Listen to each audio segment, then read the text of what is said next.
நான் வந்து பொறுப்பெடுக்கும் போது கிட்டத்தட்ட 11 கோடி ரூபாய் லாஸில் ஓடிட்டு இந்த நிறுவனம் லாஸில் ஓடிட்டு இருந்துச்சு.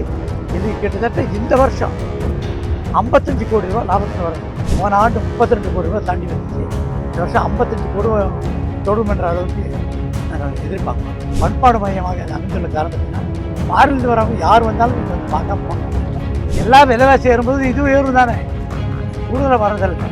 அது இந்த சூழ்நிலைக்கு ஏற்ப மாறும். மலை மாவட்டங்களில் நம்ம ஏதாவது ஏற்பட்டு விடுமோ ஒன்று சந்தேகப்படுறது தப்பு. எல்லாமே சரியாக இருக்குது, நல்லா இருக்குது, எல்லா வசதியும் பார்த்து கடைசிக்கு போவோம். அந்த மாதிரி ஒரு சூழல் இருக்குது. நீங்கள் நிச்சயமாக ஒரு ஆலோசனை ஏற்றுக்கலாம். எதிர்காலத்தில் பிரச்சனை. சுற்றுலாத்துறைக்கு சொந்தமான இடம் இது. இந்த வசதிகள் தங்குமறைகள், உணவகம், மதுபான குடம், இலவச ஒய்ஃபை போன்ற வசதிகள்லாம் இங்கே கொடுக்கப்பட்டிருக்கு. இந்த பூராமே ஏசி பண்ணியிருக்கோம். எல்லா ரூம்லேயும் முதல்ல ஏசி எல்லாமே இருந்துச்சு. இந்த ஆண்டு வந்து முதலமைச்சர் வந்த பின்னால் பழைய எல்லா பெட்டெல்லாம் மாற்றிருக்கோம், எல்லா லிலன்ஸ் மாற்றிருக்கோம், எல்லா ரூமுக்கும் ஏசி போட்டிருக்கோம், எல்லா ரூமுக்கும் இப்போ டிவி போட்டிருக்கோம். டிவி இல்லாத ஏசி ரூமு இங்கே இல்லை, தமிழ்நாடு முழுக்க எங்கேயும் கிடையாது. அந்த அளவுக்கு சிறப்பாக பண்ணி நாங்கள் வந்து பொறுப்பெடுக்கும்போது, நான் வந்து பொறுப்பெடுக்கும்போது கிட்டத்தட்ட 11 கோடி ரூபாய் லாஸில் ஓடிட்டு இருந்துச்சு. இந்த டிடிடிசி என்ற இந்த நிறுவனம் லாஸில் ஓடிட்டு இருந்துச்சு. இன்றைக்கி கிட்டத்தட்ட இந்த வருஷம் 55 கோடி ரூபா லாபத்தில் வர்றதுக்கு பண்ணி. போன வருஷம் முதல் வருஷம் வந்து 29 கோடி ரூபா வந்துச்சு. போன ஆண்டு 32 கோடி ரூபா தாண்டி வந்துச்சு. இந்த வருஷம் 55 கோடி தொடும் என்ற அளவுக்கு நாங்கள் எதிர்பார்க்குறோம். அந்த அளவுக்கு சிறப்பாக இந்த நிறுவனம் வந்து நடந்துட்டுருக்குன்றதை தெரிவித்துக் கொள்கிறேன். தமிழ்நாடு முழுவதும் சுற்றுலா பயணிகளுக்கு ஒவ்வொரு ஊர்லேயுமே டெவலப்மெண்ட் பண்ணிட்டுருக்கோம். இதில் ஒரு தமிழ்நாடு முழுவதும் இல்லை, பொதுவாகவே வந்து தமிழ்நாடு வந்து சுற்றுலாத்துறையில் வந்து நம்பர் 1 தான் இருந்துட்டு இருந்துச்சு. இன்றைக்கி வந்து இந்தியாவிலேயே அதிகமான சுற்றுலா பயணிகள் வர்றது நம்பர் 1 இங்கே தமிழ்நாடு தான். அதுக்கு என்ன காரணம்னா, நம்ம முன்னோர்கள் வந்து இங்கே வந்து அதிகமான கிட்டத்தட்ட 47,000 கோயில்கள், கட்டிடங்கள் எல்லாமே வந்து சிற்பக்கலை, சித்திரக்கலை, பண்பாடு மையமாக அது அமைந்துள்ள காரணத்தினால் பாரிலிருந்து வரவங்க யார் வந்தாலும் இங்கே வந்து பார்க்காம போக மாட்டாங்க. அந்த அளவுக்கு சிறப்பாக வராங்க.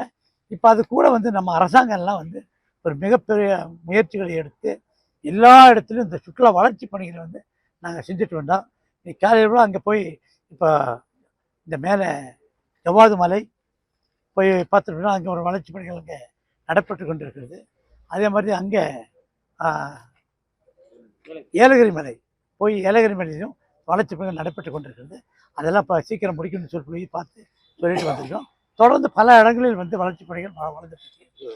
உணவகங்களில் வந்து விலை வந்து கூடுதலாக இருக்குது. அதாவது பொதுமக்கள் சொல்கிறத நீங்கள் சொல்கிறீங்க, சாப்பிட்றவங்க உணவுகள் கூடுதலாக நீங்கள் சொல்கிறீங்க. அதாவது அரிசி வந்து எத்தனை ரூபாய்க்கு விற்றுட்டு இருந்துச்சு, எனக்கு தெரிஞ்சு 2 ரூபா இருந்துருச்சு. இன்றைக்கி அரிசி விலை எவ்வளோ, எண்ணெய் விலை எவ்வளோ, எல்லா விலைவாசி ஏறும்போது இது உயர்வு தானே, அது கூடுதலாக வர்றதில்லை. அது இந்த சூழ்நிலைக்கு ஏற்ப மாறும். இப்போ இதே மாதிரி ரூமை எடுத்துக்கோங்க, வெறும் 500 ரூபாய்க்கு சென்னையில் நமக்கு ரூம் கிடைக்குது. ஒரு ஆள் தங்கிட்டு போகிறது இருக்கா இல்லையா, உங்களுக்கு தெரியும்.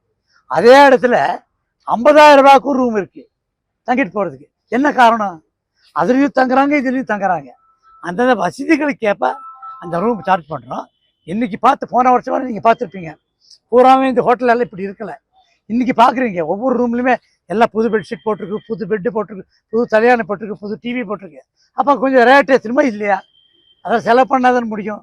அதான் ஜனங்களுக்கு வந்து போக வேண்டிய வசதிகளை எதிர்பார்க்குறீங்க. இப்போ பணத்தை கூட அவங்க பார்க்குறது இல்லை. நீங்கள் சொல்கிறது இப்போத்த இருக்கிற ஆளுங்க அவங்க எப்பாவது வருஷத்துக்கு ஒரு தடவை இது வராங்க, குடும்பத்தோடு வந்து எல்லா இடத்துலையும் சுற்றுலா பயணிகள்லாம் வந்து எல்லா இடத்துலையும் சுற்றிட்டு போகிறாங்க.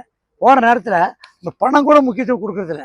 வர்ற இடத்துல வந்ததுமே இப்போல்லாம் பார்த்தா நல்லா ஒரு சுற்றுலா பயணிகள் வந்ததுமே ஒரு ரூமில் முதல்ல பாத்ரூம் தான் திறந்து பார்ப்பாங்க. முதல்லலாம் அப்படி பண்ணுறாங்களா, கிடையாது. பாத்ரூம் தான் திறந்து பார்ப்பேன் சரியாக வச்சுருக்காங்களான்னு. அப்புறம் ரூமை நல்லா வச்சுருக்காங்கன்னு பார்ப்பான். தேசிய நெடுஞ்சாலையில் அமைஞ்சிருக்கிற இந்த ஹோட்டலில் கூடுதல் வசதி இப்போ செய்யறது ஏதாவது திட்டம் இருக்கு? எல்லாமா இப்போ பண்ணிகிட்ருக்கோம். இப்போ அறிவிச்சிருக்கேன், இந்த வருஷம் 18 கோடி ரூபாய் இந்த டெவலப்மெண்ட் ஒர்க்காக எல்லா இதுலுமே அந்த அறிவிச்சிருக்கோம். எல்லா ஹோட்டலுமே அந்தந்த ஹோட்டலில் என்ன ப்ரப்போசல் கொடுத்துருக்கோம் பண்ணிட்டுருக்காங்க.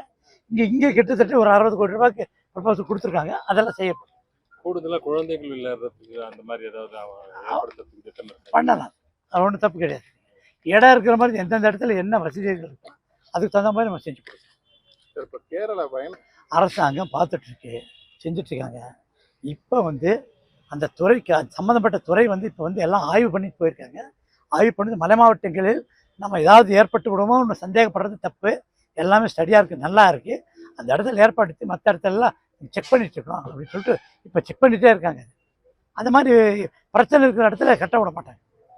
ஆலோசனையை நாங்கள் ஏற்றுக்கிறோம், நாங்களும் நம்புகிறோம். சுற்றுலாவை இப்போ நீங்கள் தமிழ்நாடு அரசாங்கம் வந்து திராவிட மாடல் அரசுங்கிறது என்னென்னா, சாதாரண ஏழை எளிய மக்களுக்கு வந்து பணக்காரர் என்னெல்லாம் வந்து அவங்க கிடைக்குதோ அந்த வசதி பூரா இவங்களுக்கு கிடைக்கணும்னு சொல்லி தலைவர் நினச்சிருக்காரு. அந்த வசதிக்கு செஞ்சு தர்றதுக்காக இன்றைக்கி வந்து எல்லாத்துக்குமே பெண்களுக்கு 1000 ரூபா தர்றது, குழந்தைங்க படிக்கிறதுக்கு 1000 ரூபா தர்றது, இப்போ பசங்களுக்கும் 1000 ரூபா தர்றது, கொடுக்குறதுக்கு 1000 ரூபா தர்றது, மற்ற எல்லா வசதியும் இலவசமாக வந்து எல்லாம் வந்து சீருடை தர்றது, எல்லா வசதிகளும் செஞ்சுருக்காரு. இந்த சுற்றுலான்றது என்னென்னா, மக்களுக்கு தேவையான அடிப்படை வசதிகள் எல்லாம் முழுசாக கிடைச்சி கடைசியில் தான் சுற்றுலா வர்றது. சரிதானே? நம்மளே என்ன பண்ணுவோம், நம்ம வீட்டில் எல்லா வசதியும் பார்த்து கடைசியிட்டு போவோம். அந்த மாதிரி ஒரு சூழல் இருக்கும்போது மிக நிச்சயமாக வந்து ஒரு ஆலோசனை ஏற்றுக்கிறோம். எதிர்காலத்தில் அதுக்கு பரிசீலிக்கிறோம். இது போன்ற செய்திகளை மேலும் தெரிந்து கொள்ள எங்களது யூடியூப், ஃபேஸ்புக் மற்றும் ட்விட்டர் ஆப்களை சப்ஸ்கிரைப் செய்யவும்.